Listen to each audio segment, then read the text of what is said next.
after a rough childhood, age 17, in 1983, bought a dive shop for around 30 grand in Sydney, made a shit ton of mistakes, worked out how to make a profit, then a bit of time commercial diving before bit of time in corporate, in international sales and marketing. Then in the 90s, started a marketing business, grew it to around 2.5 million top line and 15 team members, then sold it to the team after the GFC. In early 2000, really found your passion, started writing books. You're now up to 14, all the bestsellers. Along your journey, sad to hear that you were shafted by two business partners in two different businesses, but I guess that's great fodder for your books, and now loving writing, speaking, and a little coaching. So thanks so much for your time, mate. This hunger and desire to learn more. And I think that when you have that, and I see business owners that have that desire, it just equips them better to be more resilient in a world that's just demands adapting, evolving, constant reinvention. I think it's just a key piece. G'day and welcome to the Grow a Small Business Podcast. I'm your host, Troy Trewin. Each week, we speak with an owner who has grown a business with 5 to 30 team members to something bigger. Diving into their numbers and unearthing the pain they've experienced, we explore what they did to overcome each barrier and what they would do differently from day one. Let's get into it. Welcome everyone. Today I'm interviewing Andrew Griffiths from Andrew Griffiths Enterprise, based in beautiful Tasmania, where I am. You oscillate between Bay of Fires, which I absolutely love that area in the East Coast, and Hobart. Thanks for your time today, Andrew. Great to be here. Great to have a chat. Thank you, Troy. Let's start with how we know each other. I listened to Jen Donovan's cast occasionally, and you were a guest on there a few weeks ago, and I thought it was a terrific experience that you have, not just the writing, the shit ton of books that you've written, but also your experience in business. So I reached out and thought you'd be a great guest to have on.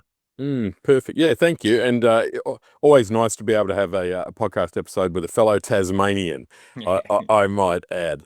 Yeah, I didn't grow up in Tasmania. I grew up in country Victoria. Are you technically a Tasmanian? I'm not. No. Technically, no. I'm from the mainland, and but my first experience in Tasmania many years ago was selling encyclopedias door to door. I literally answered an ad in the newspaper that said, "Would you like to sell encyclopedias door to door?" And I went, "Sure."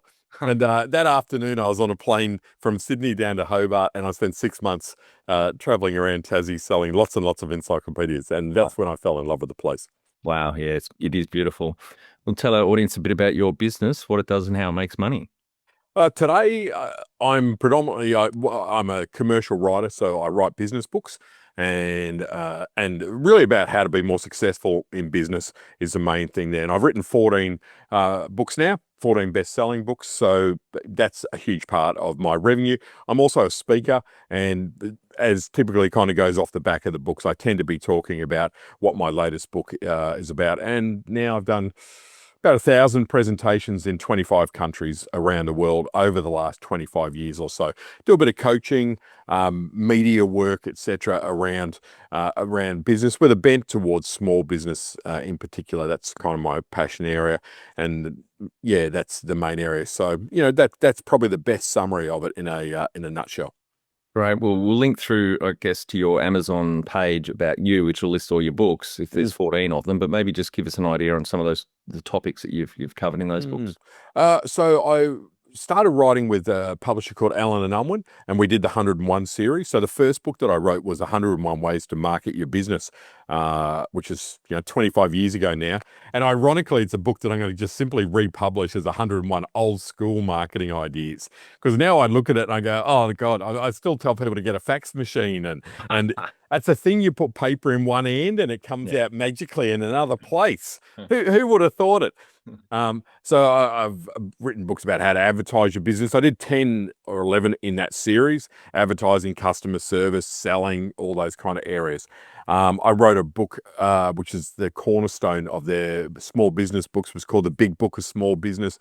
General tips and advice, and most of my stuff is experience-based. I've written a personal development book called The Me Myth, which is about empathy and understanding. I published that with Simon & Schuster. And my latest book is called Someone Has to Be the Most Expensive. Why Not Make It You? And I published that about 4 years ago, and that one's still going strong. And I'm just about to publish my next book early 2026, which is called The Bigger Button, and it's a personal development side of things as well. A lot of my work overlaps between personal growth, development, and business. That's my audience. Yeah, great. And you and Jen did speak about that book, and I thought it was brilliant. Great title, but also a very important topic around making sure you value yourself and your business and your products and services right and priced correctly. So important. Yeah, and it's interesting because it's a book, Troy, that I learnt that lesson 40 years ago when I bought my first business, and I had a poverty mentality in business, and it just stuck with me, over those years, simply because I'd worked with thousands of business owners over the years, and this pricing thing, this charging what you're worth issue, undercharging, it was something that just kept coming up and it just wouldn't go away. And I really do feel, to be a little bit soapboxish about it, that Australia has an issue with financial resilience, particularly in the small business space, and a lot of it is because people can be fantastic at what they do, but they just lack uh, there's something, I'd say courage in some respects, to charge what they're worth. And we saw it during COVID where so many businesses went broke in a week. You go, Yep. that's not the way that it should be. No. So a big passion of mine is really about just helping businesses to start charging what they're worth, and ideally, teaching them how to make this not just a pricing strategy, but a future-proofing strategy. Yep, fantastic. Yeah, I've got your book on my list to listen to, so I'm looking forward to that. Yeah, great. How did you start out? I had a bit of an unusual background. So, I mean, I grew up as an orphan. So I had one of those early childhoods, which was that typical in and out of care. Lived with an old lady for 10 years, lived in state institutions and various things like that. So a fairly predictable path: drugs, alcohol, petty crime. And just one day, I was just very fortunate that I just had a little bit of an epiphany moment. And I was about 15 or 16 at the time. And I just realized that I either turn left or I turn right. And I was fortunate that I turned right and decided that I needed to go and rewrite my life. So changed a few things. I was just living from house to house at that stage. And I just, kind of got my act together. But what really changed it for me was a couple of years later, I bought a dive shop. So I was 17, and it was in the era in the 80s when you could go into a bank, be a 17-year-old kid and walk out with a check for a business. And it wasn't like it was Rolls Royce money. I think I bought it for, I can't even remember now, but it's like 30 grand or something. It was not a lot, but when you're 17 and seeing the bank check with like $30,000 on it, and you have literally no money in your pocket at all, it was a lot of money. So I bought a dive shop. I had absolutely no idea what I was doing in business, and made huge, ridiculous amounts of mistakes, and had a bit of an epiphany around charging, about doing it differently, and managed to turn the business around. And that was really the start of I think my small business career. And What it year- really What year was that? 1980, 80-ish. Yep. 1980 something, Yep. 83, 84, Yep. around there. It's around that kind of time, yeah. Great. And so, and that was pretty wild. And I learned so many valuable business lessons there that have really stuck with me since then, Troy, in so many different ways. But that also then led on. I was a commercial diver. I got my commercial dive ticket as well as my dive instructor ticket. And I did other things. I worked for a while in exploration in Western Australia. I taught survival skills and first aid over there, moved to Cairns, and got a job commercial diving there, putting pontoons in on the Great Barrier Reef. And then I got decompression sickness, and that stopped me from diving. But I was working for a Japanese company who were great. They retrained me, put me into sales and marketing, spent a few years on that as their international sales manager, and that was amazing. And then I started my own marketing company. And I love small business, so getting back into that small business space, that were who most of my clients were. And I did that for a few years, and I just started to notice that so many of them had the same kind of issues and challenges around marketing. They didn't really understand marketing. They didn't really need to understand it, but they knew that if they marketed, they made money. And so I saw this coming up time and time again. So I thought, I could write a book about this as a time management tool, to be honest, more than anything else, because I was just having the same conversations day in, day out. And it's like, oh man, just, there's a form, there's a download that. I'll send you a fax. So I managed to write this draft, horrible, messy book called 101 Ways to Market Your Business, sent it to a publisher, and they loved it. They love the idea. I got a phone call from the publisher, a guy called Ian Bowring. He says, I've got your manuscript in front of me. It looks like it was written by a drunken, dyslexic, heroin-addicted chimpanzee. At least he was specific. and I've listened and go, well, I'm not really sure why we're having a conversation. And he said, your writing is horrible, but your book content is fabulous. We can fix bad writing, but we can't create fantastic content. Yeah.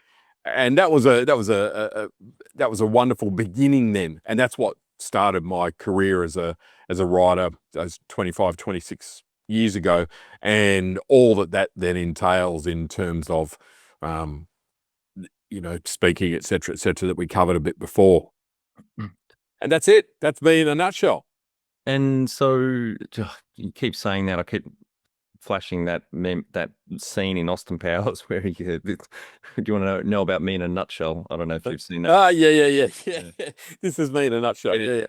So the marketing business, I assume you don't have that anymore. Did you sell that or? No, I basically sold it to my employees. So, and then they took it over. But I was running that in Cairns, far north Queensland, so a regional town, and it was a great experience for me to do that kind of business. And it was interesting, Troy, because you look back at it now, when I'm talking about doing that back in those days, we used to think that marketing was complex and complicated. And literally, I think there's like 5 mediums. You put a sign up on the highway, you put an ad in the newspaper, you do something on the radio, and you do a really cheap, nasty ad on telly. And if you're feeling extra creative, you do a letterbox drop. and it was like, then we take the rest of the day off and pat ourselves on the back for being geniuses. Now, running a marketing company, I look at that and think, wow, how extraordinary, how extraordinarily complex is it in so many different ways. So how many years did you have that marketing business? I had that for about 10 years in total. Once I started writing books and speaking more, I let the marketing business I did less of. My team guys took over, and then I did more of my stuff till I cut loose, and they kept it going. So and it's tough to run a business, I think, in a regional area at times, for pricing, for the economic downturns. Like GFC was tough in terms of everything around that. I wasn't obviously there during COVID, but I can imagine the difficulty of that. And that comes back to that concept, I think, a bit about financial resilience that we touched on before, Troy. But it was a great business, and it was really nice. And the thing that I really enjoyed about it was that I played such an integral role in these businesses. And again, people that had really good businesses, they just didn't know how to market, and just wasn't their thing. And it's like, I didn't know how to do TV antenna installation, but I could show someone how to market that so that they get plenty of customers. So it was a great experience all around. And you have some key numbers you can share to illustrate the growth of that business? Yeah, sure. I think, I started it from scratch. I think within 4 years, it was doing $1 million a year turnover. So that was pretty quick growth. And then I got it up to about 2 million, 2.5 million within 6. And that was partially due to there was the rising tide concept. There were a few big companies in Cairns at the time, and one of them that I worked with that floated. So at one stage, they became $1 million a year worth of marketing revenue for us, because they were a diverse kind of organization. So we were marketing real estate developments, we were marketing their construction work, we were marketing their home building side of things, their waste side of it. So they're a really diverse kind of a business. So it was kind of incredible.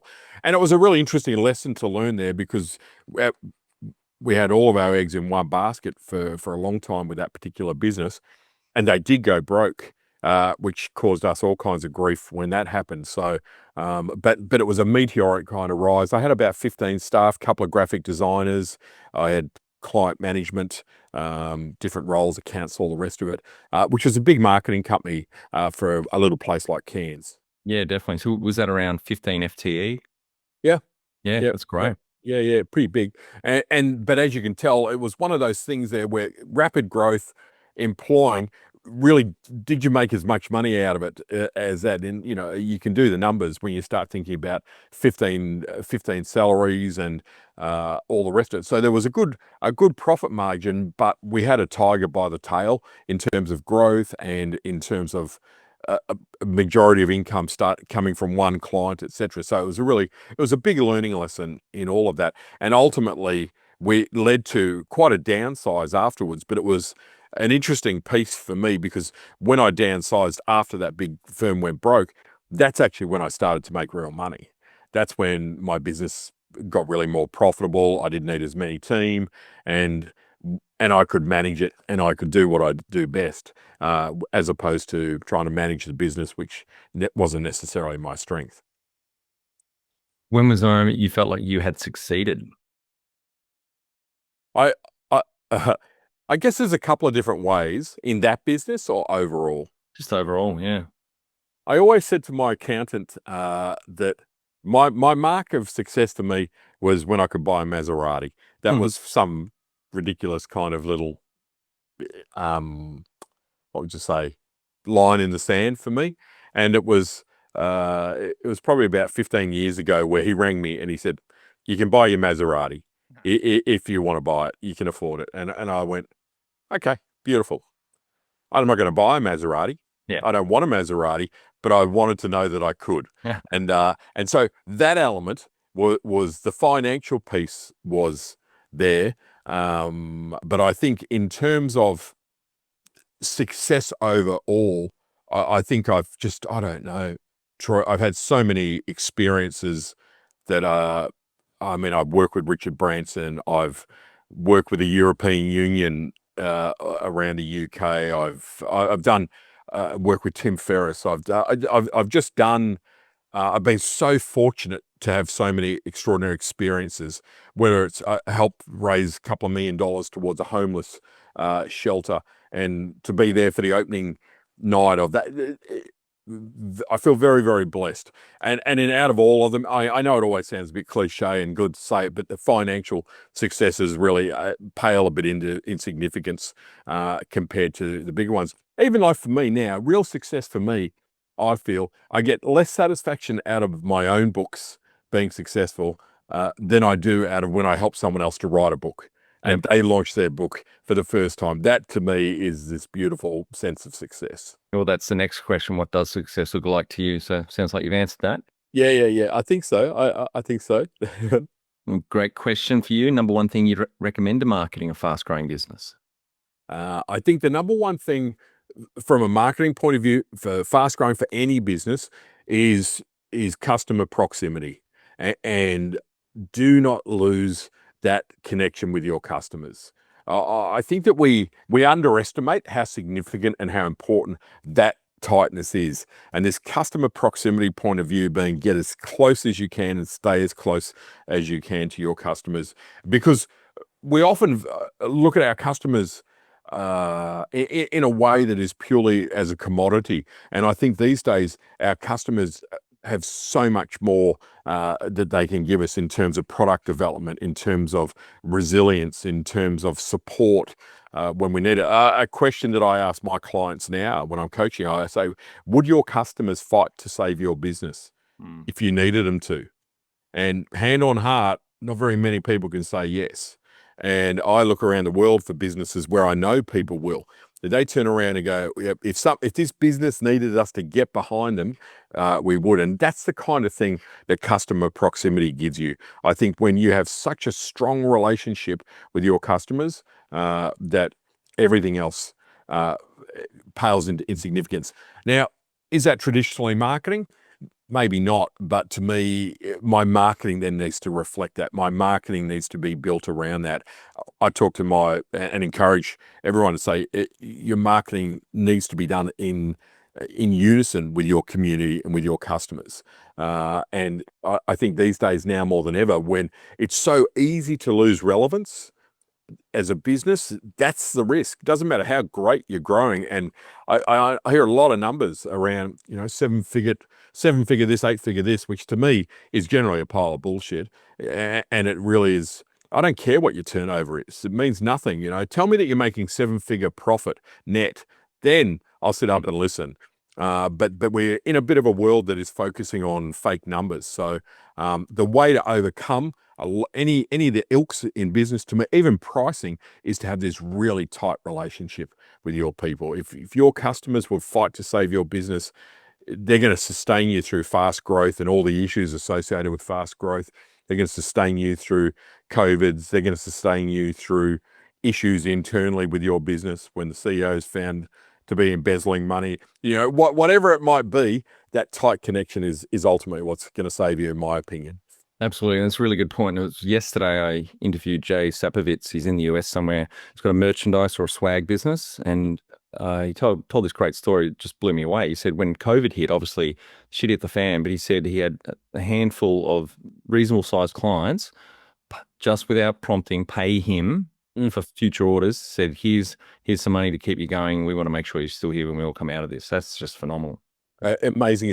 Well, the example that I have when I had my marketing company, and I treat my customers with the deepest level of respect, and that's an important part of this customer proximity thing. So I got the phone call saying that this company that I'd done so much work for, the black suits had just arrived. The bank had called in the administrators. I was 597 down the list of people who were going to get paid. I knew my money was gone the minute that phone call came in. And that was 500 grand that I lost in that phone call. And I didn't have 500 grand to make up. I didn't have any way through that. I had a business that was rapid growth, not a lot of fat, and a tiger by the tail. And all of a sudden, 500 grand down the line through that one call. And I didn't know what to do. Sat in the ground and kind of went, this is the end. This is terrible. And my writing was just starting to take off. And I had all these views. Well, that's the end of my writing career. I've got to go bankrupt, blah, blah, blah. And my phone started ringing from people in Cairns at the time who said, Andrew, we've just heard what's happened to that company. I can imagine it's going to be tough times for you. We've got a pile of projects we'd love you to do. How about we pay you up front? I've got one call said, I've got a 50 grand project roughly. I'll deposit the money into your account now. And it was so humbling, Troy. It was hard not to get emotional about call after call. Not everyone wanted to pay up front. Some just said, hey, you need some work. We've got some projects. We'd love you to do it. And it really made my business better. But it just showed me how, that's why I say what I say about that customer proximity thing of keeping your people tight and helping them when they need help. And it's a long-term relationship. I have clients that I've had for 25 years. Everything for me is a long game. It's a long game. Now, eventually I'm going to run out of time to play a long game, but it's like I just plan for the long haul. I plan my books 10 years in advance. Everything I do is long game, and it just keeps paying off. How did you fund your business? Obviously, the story you just told said that with one part of that journey, your customers chipped in and helped, but generally, how did you fund the business to start up? Most of the time, I started with nothing and did the harder start of trying to get it off the ground in a tougher way. I think trying to be able to do that really, which is a limiting way to do it. If I was going to start a significant business now, I would certainly try to raise funds and do it there. But also part of me sometimes, I don't like to give up ownership probably, or I don't like to be told how to run, which is not necessarily the smartest of attitudes to have. But yeah, most of mine have been self-funded in some shape or form. if you were to start up today with plenty of funding, so you won the lottery, would you go into your industry? I guess you'd probably answer that as writing. Yeah, absolutely, I would. Mm. Absolutely, it's a great industry if you're good at it. If you're able to build a community and be able to understand that. I mean, I think I'm successful as a writer because I treat it as a business, Mm. and it's not a hobby. I don't want to be Ernest Hemingway. I write books to make money. They're part of my business model and my structure, and it works really well. And ironically, yeah, there are times though where I think I'd like to sell something, as in not a book, but like you mentioned before we started about like selling whiskey, or not that I want to sell whiskey, but it's like there's a nice tangible. There's Mm. something about making a product and selling. And I'm just going through a bit of a stage at the moment where I'm kind of going, I wouldn't mind making something, doing something, not okay, me making spice racks on the weekend, but at least something which I feel like there's a packing and shipping. And anyone out there who's packing and shipping stuff is probably going, no, don't do it. You've got the best thing. You don't have to ship or pack or do anything. But you always want what's over there. It's like I remember again, just around the GFC, all these clients and people I was working with saying, "Oh, got a pile of money. I think I'm going to buy a motel and retire because it'll be great, or a coffee shop. I know how to drink coffee. I'll buy a coffee shop. That'd be easy. Make a few coffees." And I go, yeah, coffee shop's the hardest business in the world to make work. And a motel, yeah, I'm just going to buy an Airbnb because that'll be nice retirement life. And go, yeah, I don't think so. I don't think so. Do anything else other than do that. Can you outline the most stressful point in your small business growth journey so our audience can learn from it? Sure. Without a doubt, the the most stressful thing moment for me, there were two, and both involve partners. And I've had some good experiences with business partners, and I've had some bad experiences. So when I had my dive shop, one experience that I bought in one of my staff as a 40% shareholder, and as we were doing that transaction, I took a break for 10 days. This was in Sydney where the business was, and I did a sailing trip with a friend of mine, just out in the middle I was tired, needed a break. I came back and the dive shop was gone. Literally everything was gone. Holy shit. So and I was out of contact, age before mobile phones and all the rest of it.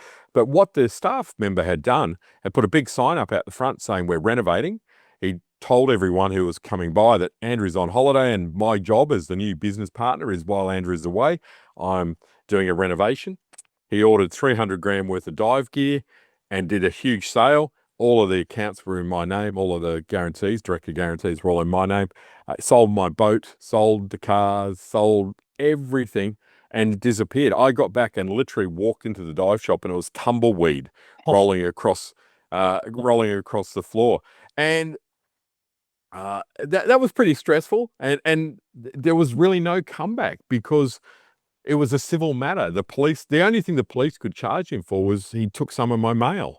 But everything else was considered civil, not theft, because we had an intent signed. I'd signed a contract. He was yet to pay me the money. Of course, he didn't. He'd empty the bank accounts, but he was a partner in the business. Whether he paid or not didn't actually matter. So you got away with it. You got away with it. Got away with it. Yeah, what a prick. Got away with it. Well, I spent the next 6 months of my life trying to save enough money to get him killed, because I figured that was the most appropriate course of action. and and I got the money together, and then I thought, what am I doing here? This is just nuts. I got to let the universe take care of this. Yeah. So that was one business partner, and very, very difficult situation. I was very naive. He was older, and it was a very calculated thing that he, again, probably profited $500,000. I had a giant debt that I had to try and pay off, which I somehow managed to. And the second But that's a lot of money in the mid 80s or late 80s. huge amount of money, and heartbreaking. Yeah. Because we all know what goes into making our business. We know. And I turned this business around. I bought it. It was a failure. I struggled. I turned it around and completely revamped it. It was going gangbusters. It was going great. And that happened. And it was like, wow, what do you do? But like, how do how do you recover from that? So that was tough. And I had another partnership issue in the marketing company where an old boss of mine was looking for something to do. He bought into the business as a 20% shareholder, and I learnt a valuable lesson about the power of minority shareholders.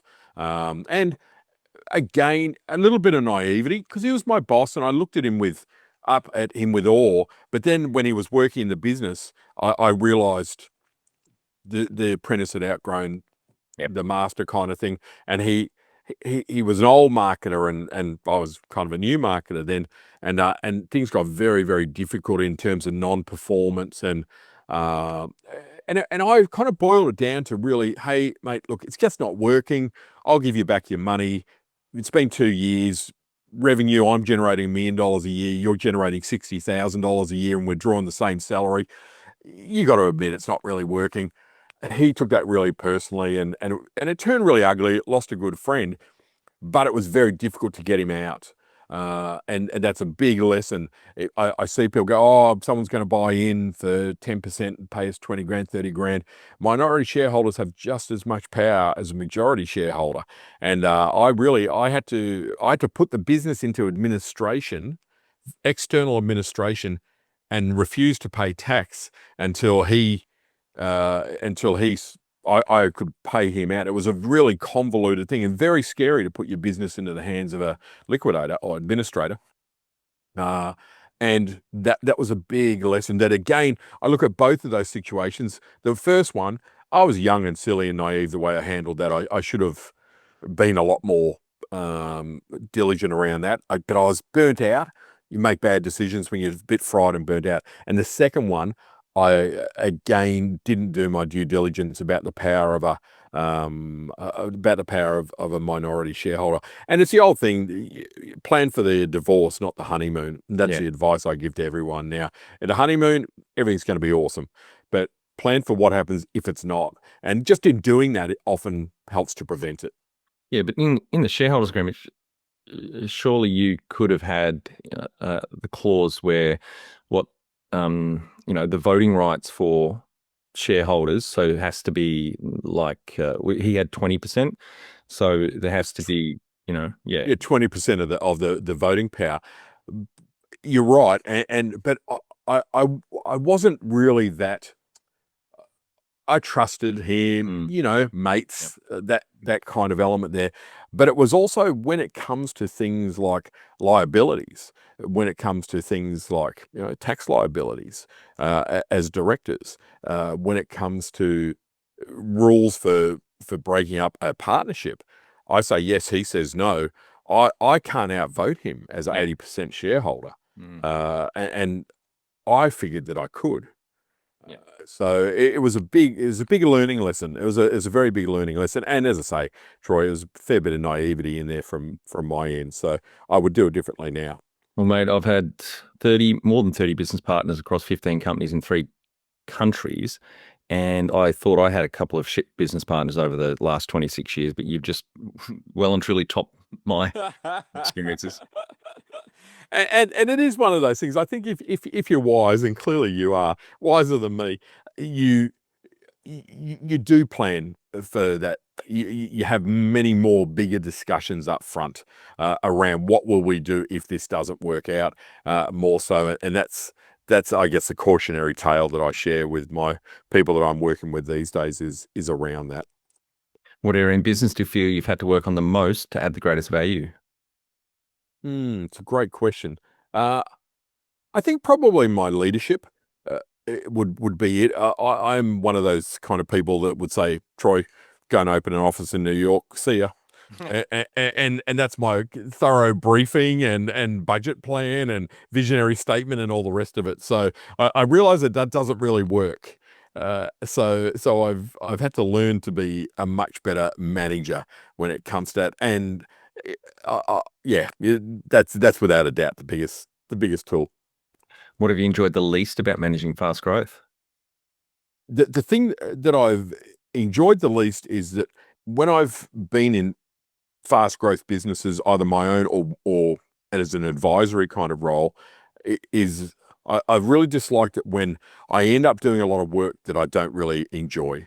and also stuff that I'm not good at. And it's like, well, I end up in there because for pardon me, for whatever reason, but it takes you away. Like literally when I was in a marketing company, I love marketing. I love creative. I'm a creative. That's what I do. But I was spending all my time managing people, which I was terrible at, not what I liked. So I found that kind of the issue of you get pulled away from the things that actually float your boat. What do you love most about growing a small business? Oh, I think I love all of it. I think that there's something kind of very cool about having an idea, having a concept, creating it from starting with a logo and a business name, and you make something or offer a service and someone buys it, and then someone else buys it, and it just kind of grows from there. I think that whole concept of business, which has been around for 5,000 years, that from Ackman's first camel selling store in the desert somewhere to what we do today, there's just this amazing sense of I guess entrepreneurial joy that comes out of that. Yeah, it's a great feeling, isn't it? It is. What has been the biggest mindset shift for you in your small business growth journey? I think probably the biggest mindset for me, ironically, comes back to that someone's got to be the most expensive. I think I had to redevelop my relationship with money, redefine my relationship with money, and that's a bit of a lifelong journey for most of us. I think if you would have a bit of a poverty mindset from your childhood, and also for a lot of time there for me, money wasn't really that important. It was just it was a part of, I needed it to pay the rent. I needed it to put fuel in the truck or whatever it might be.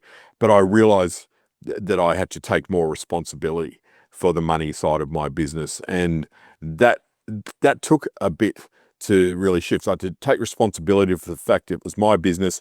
I'm responsible for the debts.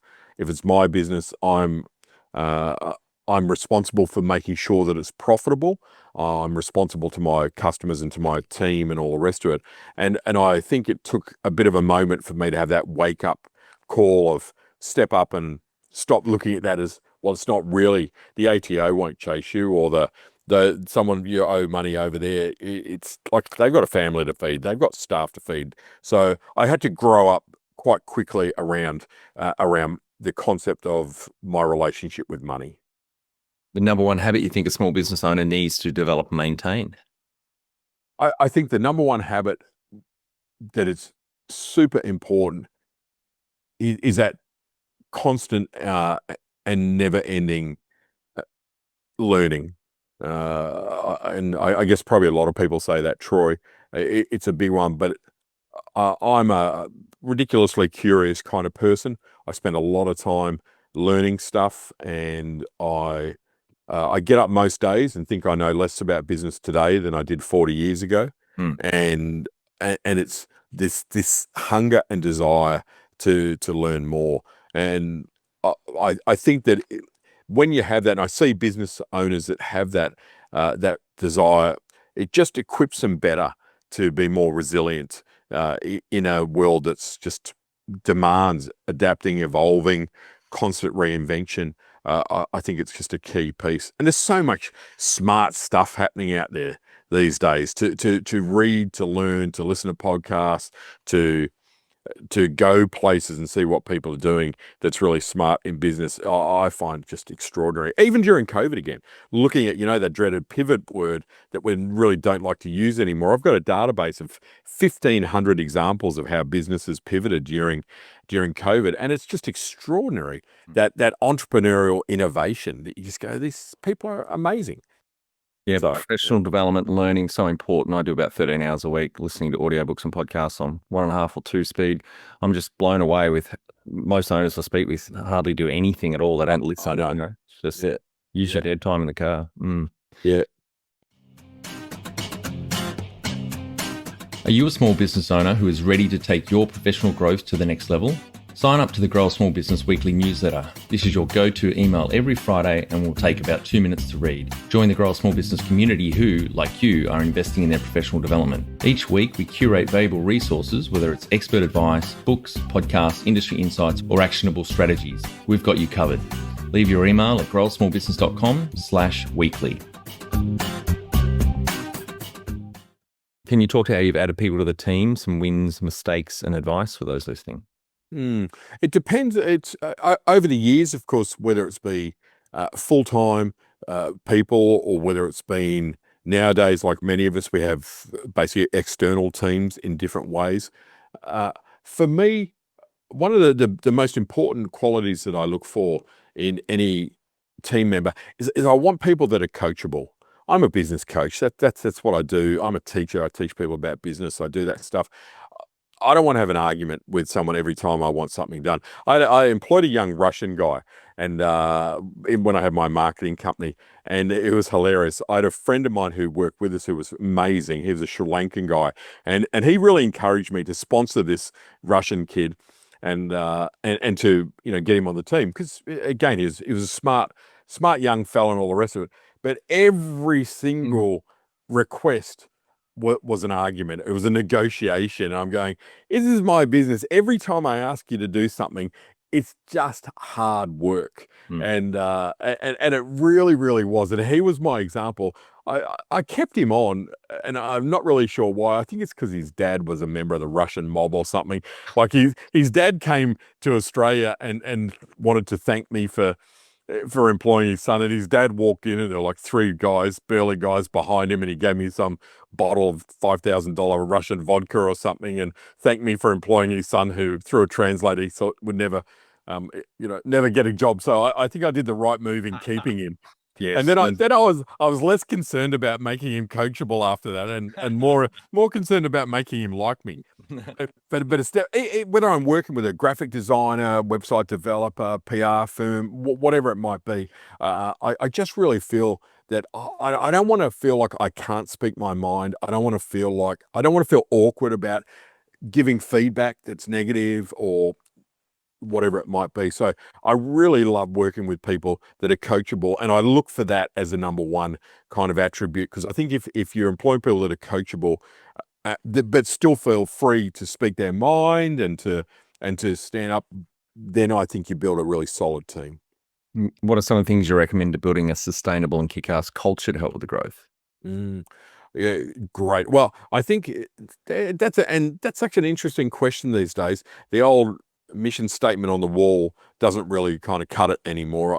I don't think we believe it. And we've seen so many examples of that where it's the mission statement and then the front page of the newspaper don't really quite align. I think the world has changed so much that our values now, I think people are choosing to work with us based more and more on our values. I mean, look at Patagonia in the States, the number one reputation of any company in America. And you look at that is because the founder has made very clear what their values are and put their money where their mouth is in terms of, this is what we stand for, this is what we believe. If you believe in the same things, then come and work for us. So I think that integrity side of it, that clarity around value offering and what you really are trying to achieve in the business, I believe goes such a huge way to creating that positive culture. And it has to just shine through. It has to be non-negotiable. And I think that we're seeing now more so that you hear it all the time. People say, if you're looking to employ someone and they're under 25, when they come in for the interview, that they're interviewing you. You're not interviewing them. They're making the decision on whether or not they want to work for your firm. And what you say really has to land with them. Otherwise, they'll find somewhere that does. And I think I think it's fabulous. I think it's about time that we started to do that. So, culture, it has to be high values. It's got to have total integrity. And people have got to live it. It's got to be honest. I mean, I can't believe some of the bad behavior that still happens in organizations. And you just, from Harrods through to the number of CEOs that have ended up on the front page of newspapers for bad behavior. And it's just an indicator of what other issues you're going to find in that business. Tell our audience how you've handled balance. I had a quadruple heart bypassing January. Did you seriously? Yeah. Oh, shit. Yeah. So, but I wrote a book called 101 Ways to Have a Business and a Life. And I always say to people, it was my first work of fiction. But I used to be a workaholic. I used to do 80 hours a week, 100 hours a week, because I believe that too. When I first started doing business, I don't want to do the, when I was a boy kind of thing, but there was this really bizarre kind of medal of honor. You get 3 or 4 crusty old business owners in a room, and the question will come, when did you have your last holiday? And someone will go, oh, it's been 10 years. You go, lightweight. I haven't had a holiday for 20 years. I haven't had a holiday for 30 years. This badge of honor, where of course it's just a badge of stupidity. Thank goodness we're not like that anymore. So I think I had to have a few health issues long before I had heart bypass surgery, but I definitely had to have relationships break down. I had to have some health issues. I had to have the realization that working harder actually didn't make more money. Working harder didn't build a better business.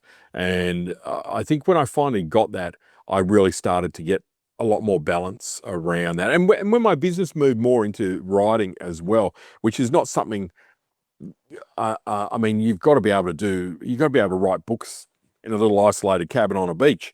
It's kind of conducive to doing what it is, to having more balance, I guess. So I realize it's so important. I've made changes in my life, but I'm still paying the price a bit, I think, physically, for being a workaholic for first 45 years of my life, and hard to change that. How much professional development have you invested in yourself? Sounds like a shit ton. Hundreds of thousands of dollars, and still now everything, courses around the world, programs, coaches, etc. And it's funny to be on the other side of that now too, to be that kind of coach and that person that people come to for professional and personal development there. But absolutely, cornerstone, can't recommend it highly enough.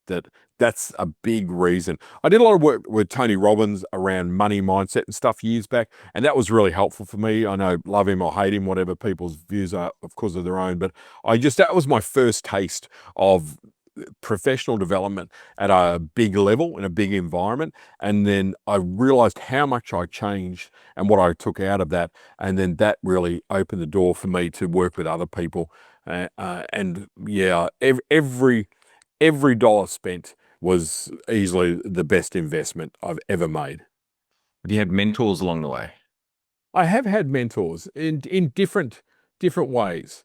From sometimes it's a mentor that might be, that kind of throwaway line that someone gives you. When I bought the dive shop, 17, kid, I remember there was a guy that I inherited with a dive shop, John Mason, and he was a dive instructor, and he'd been in Papua New Guinea most of his life. He looked, for all intensive purposes, like the wild man from Borneo. He was married to a Papua New Guinean lady, and his big scar on his face there, and she had speared him, put a spear through his face because he fooled around with her sister.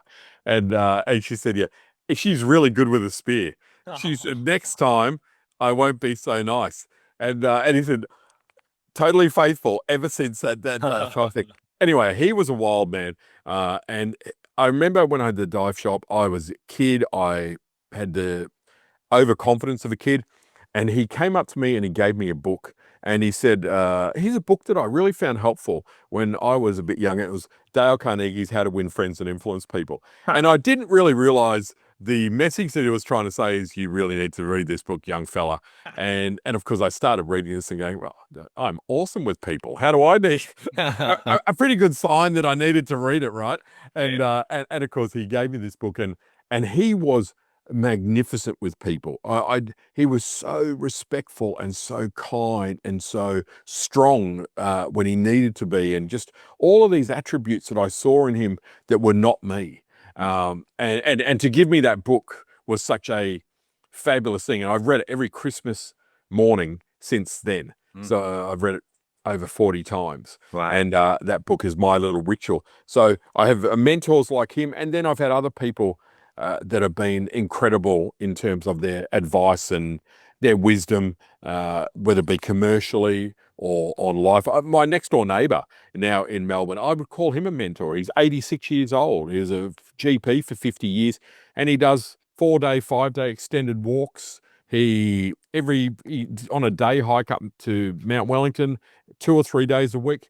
He cooks meals, bakes cakes, and you go, I want to be like Neville. My other half and I, we just laugh and just say he brings over food that he bakes. It's like I just want to I want to live like Neville. Neville's my hero. So he's the basis of my next book. He's 86, 87. I might even be 88 now. And you look at they go, that's a mentor. That's a guy that I want to shape my life on. With the marketing business, did you have a board of directors or advisors?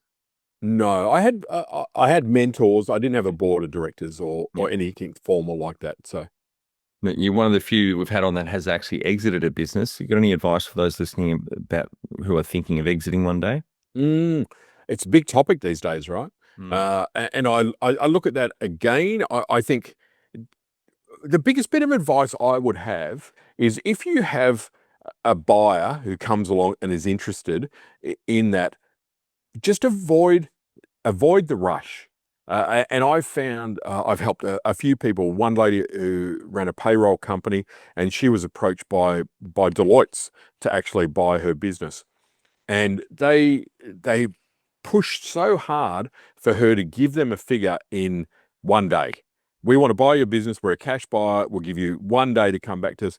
And she was trying to find this number and trying to do this. And I said, it's just a tactic, because I guarantee whatever number you give them is going to be lowballed. If you spend a month getting the numbers, figures together, do you want to sell? Don't you want it? You don't need to sell. It's a hugely profitable business. My question was, why would you want to sell it? I said, don't be rushed into giving a price when it comes time to sell if you've got suitors, because you will always end up selling it for less than you should. It's just a tactic that I've seen time and time again, and believe in the value of your business. Have you read any of John Warrillow's 3 books, Built to Sell, The Automatic Customer, and The Art of Selling Your Business? All excellent books. Excellent books. Yeah, absolutely. Yeah, it's funny you mention him. I've just got a client who is in the same kind of space, and I literally said, first thing you got to do is go and read John Warrillow's books. Yeah. So he's the master of this. Yeah, his podcast's been going just over 10 years ago. I emailed him last month when I went July when it hit 10 years. So over 500 episodes weekly. It's an excellent. I've been through all 500. Wow. Because there's so many lessons to learn, things that people fuck up legally, or just negotiation. But he makes a good point. The 2 main reasons why people sell is because they get approached or there's a health issue in the family. And in both times they're not prepared. So he's obviously on a mission to change that. We had him on our cast a couple of times, and when I spoke with him on the main cast, this format, we were talking about it, and it was something like 80 to 90% of small businesses that are put on the market never sell. It's a huge issue, and it's certainly something that's kind of becoming more of an issue now with boomers that are going, how do we exit? And one of the big kind of opportunities that's starting to rise up now is far more innovation around employee buyback and employee shareholding and so forth, becoming much more innovative as a way forward, and a great way to redistribute wealth as opposed to just closing the doors. Yeah, which is there's something like 400,000 businesses out there that are facing this in the next 7 years.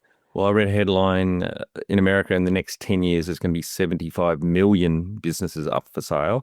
And a guest I recorded this morning, she said here in Australia, the stats are 500,000 businesses started last year or in the last 12 months. Maybe it was FY25, and 450,000 of those were out of business in less than a year. So only 10% made it past their first year. Yeah, amazing. So it's an interesting opportunity, the exit field, and it's got far more opportunity, far more creative now in the ways that you can exit. But same thing still applies. People are buying on the potential upside, but even that is getting reined in a little bit now. The ridiculous numbers that we would pay for stuff on the opportunity now, that starts to be traded off against, well, if I spent $5 million actually creating from start, is that a quicker path? Not as much money around. All right, mate, we're on to our final 5 questions. What do you think is the hardest thing in growing small business?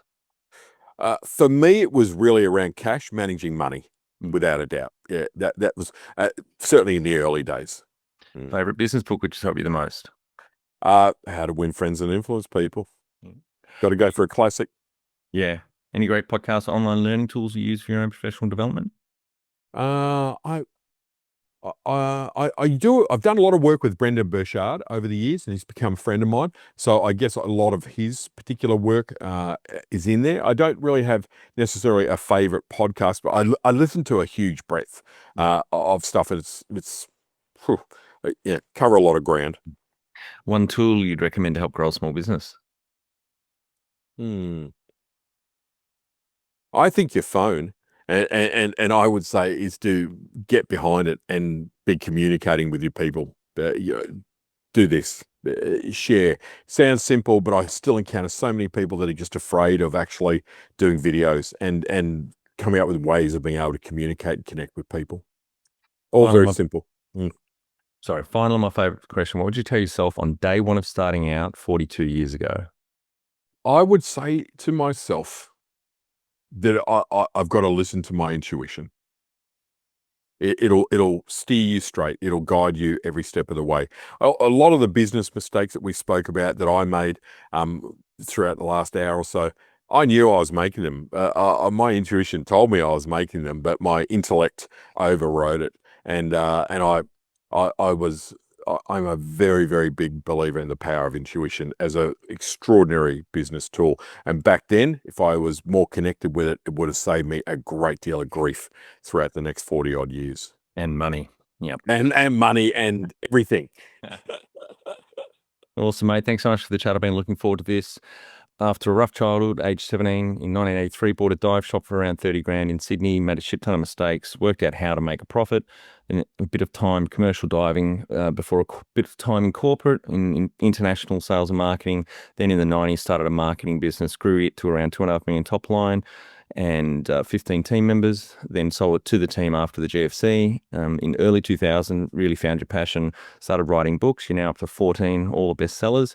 Along your journey, sad to hear that you were shafted by 2 business partners in 2 different businesses, but I guess that's great fodder for your books, and now loving writing, speaking, and a little coaching. So thanks so much for your time, mate. That's a great summation. That's it perfectly. Thanks, Troy. Very nice to chat with you, and I really appreciate the opportunity to be on the show. I look forward to having a beer with you when you're down in Hobart and coming along one of our meetups. Yeah, Absolutely, mate. Can't wait.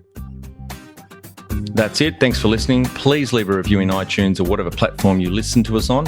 It means more small business owners will find our cast and help people with their business growth journey.